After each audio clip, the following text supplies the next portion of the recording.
taken at the moment, so please leave your message after the tone. My name's Olivia. I have recently qualified as a mental health nurse.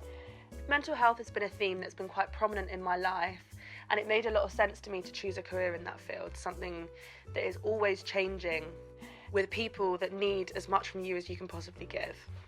When both the people in a relationship have mental health problems or, a serious mental illness, they experience all the problems that any average couple will face, arguing over doing the dishes or if they can cover the rent this month.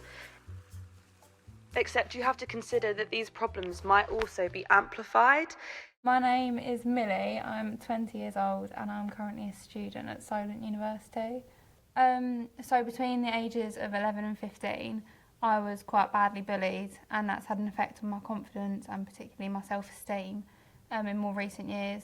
And then towards the end of the bullying, I actually met a really nice girl who we became like soul sisters, we were completely inseparable. And then when I was 17, she sadly passed away. And then shortly after that, I was diagnosed with depression. My name's Molly Potter, I'm 20 and I study English literature at the University of Southampton. The mental health struggle that I face is general anxiety disorder, which I was diagnosed with at my last uni, which I dropped out of last year before coming to Southampton.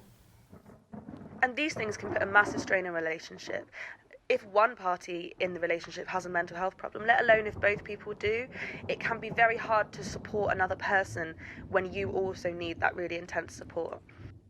The hardest bit I found when being in a relationship was actually telling my boyfriend about the issues I was facing.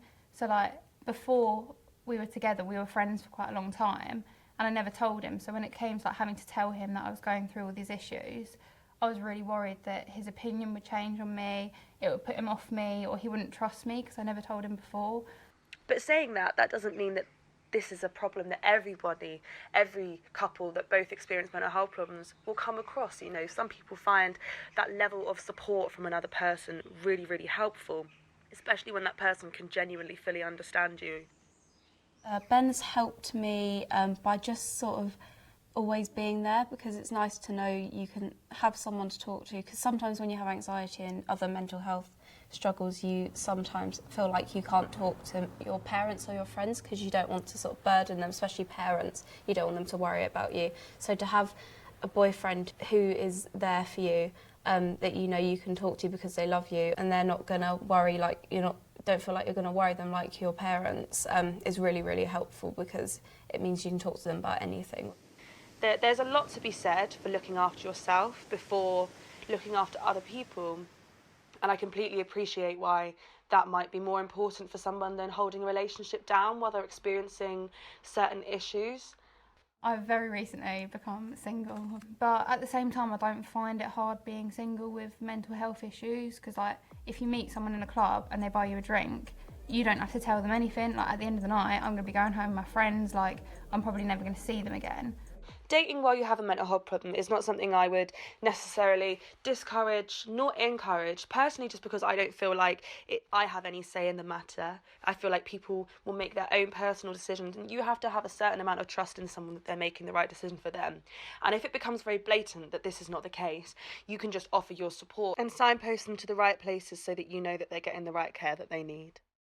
I do think our relationships changed because of my anxiety. I feel as if it sounds very cliche, but I feel as if it has got more mature in a way, because we've been together since we were 16, so we were kids pretty much when we got together, and this sort of it was a very adult issue dealing with mental health and anxiety and things that come with that, and he's coped really well and adapting to it and making sure he understands what can trigger me and what he can do to help it. So I think it's very much matured in that sense, into more adult sort of issues. That everybody deserves love and everyone deserves to be as supported as possible by the people around them.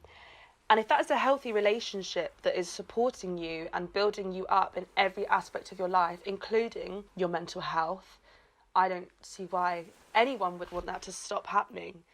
I definitely wouldn't have coped as well without Ben, because he very much gave me the confidence to reapply to unis after I dropped out of my last one, because after I left Kent, my last uni, I sort of felt I was just a useless dropout and that no other universities would want me and there was no point reapplying. But he always said to me no, you can do it, you have got the confidence to do it, you just need to find it again, you need to find yourself again. And if I hadn't have had Ben alongside obviously my family and my friends telling me that, I don't think I would have been able to regain the confidence in myself to be able to reapply and start again and do what I really want to do. But I do hope for the future that in terms of everyone and mental health in society, that it's going to be taught more in schools and it's going to be less of like a taboo subject and something that people are more open about talking about, and then the stigma and the negative connotations of having a mental health issue will hopefully kind of like relax and not be as prominent. If you need support with your mental health because you feel like it's affecting you or it's possibly affecting relationships that are in your life, I really, really urge you to make an appointment with your GP. Other organisations that I think are really, really great are also Mind and Rethink.